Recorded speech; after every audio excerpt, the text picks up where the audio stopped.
கர்த்தரும் உலக இரட்சகருமாயிருக்கிற ஆண்டவராகிய இயேசு கிறிஸ்துவின் நாமத்தினாலே உங்கள் அனைவருக்கும் என் அன்பான வாழ்த்துக்கள். இந்த காலை பொழுதிலும் கூட வேத தியானத்திலே உங்களை சந்திப்பதையிட்டு நான் மிகுந்த மகிழ்ச்சி அடைகின்றேன். தொடர்ச்சியான இந்த இயேசுவுடன் சில நிமிடங்கள் என்கின்றதான இந்த நிகழ்ச்சி உங்களுடைய வாழ்க்கைக்கு ஆசீர்வாதமாக இருக்கும் என்று நான் கர்த்தருக்குள்ளாக விசுவாசிக்கின்றேன்.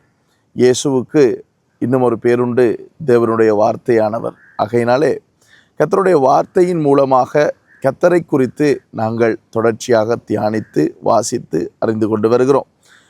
அந்த வகையிலே யோவான் 14வது அதிகாரம் 23வது வசனத்தை நாங்கள் தொடர்ச்சியாக தியானித்து கொண்டு வருகிறோம். அந்த வகையில் இந்த வசனத்திலே அமைந்திருக்கின்ற இறுதி பகுதியாகிய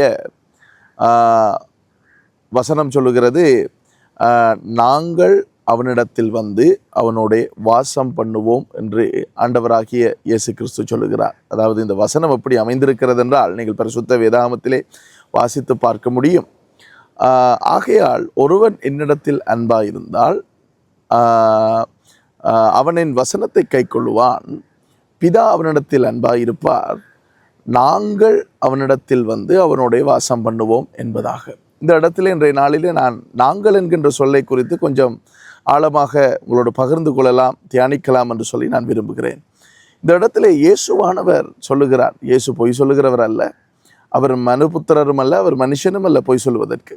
இந்த இடத்துல அவர் சொல்லுகிறார், அவருடைய வசனத்தை கைக்கொள்ளுகிறவருடைய வாழ்க்கையிலே, அவருடைய வசனத்தை கைக்கொள்ளுகிறவனிடத்தில் பிதா, குமாரன், பரிசுத்தாவியானவராகிய இவர்கள் மூவரும் வந்து வாசம் பண்ணுவோம் என்று சொல்லுகிறார்கள். இது எவ்வளோ பெரிய ஒரு பாக்கியமான ஒரு காரியம், எவ்வளோ ஆசீர்வாதமான காரியம்.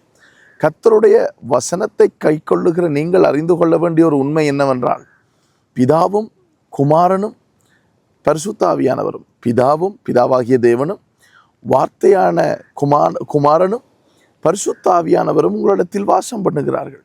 இது எவ்வளோ பெரிய ஆசீர்வாதம். இன்றைக்கு அநேகர் இதை குறித்து சிந்திப்பதில்லை. நாங்கள் நினைக்கிறோம் ஏதோ ஒரு கிறிஸ்தவ வாழ்க்கை, ஏதோ ஒரு சபைக்கு போகிறோம், வேதத்தை வாசிக்கிறோம், ஆராதனை பாடல்களை பாடுகிறோம் என்று நினைக்கிறோம். ஆனால் சர்வ வல்லமை உள்ள தேவன் நம்மிடத்திலே வந்து வாசம் பண்ணுகிறார், நம்மோடு இருக்கிறார். அதுதான் அவர் அங்கே சொல்லுகிறார். நாங்கள் என்று பன்மையிலே சொல்லப்பட்டிருக்கிறது. நாங்கள் அவனிடத்தில் வந்து வாசம் பண்ணுவோம்.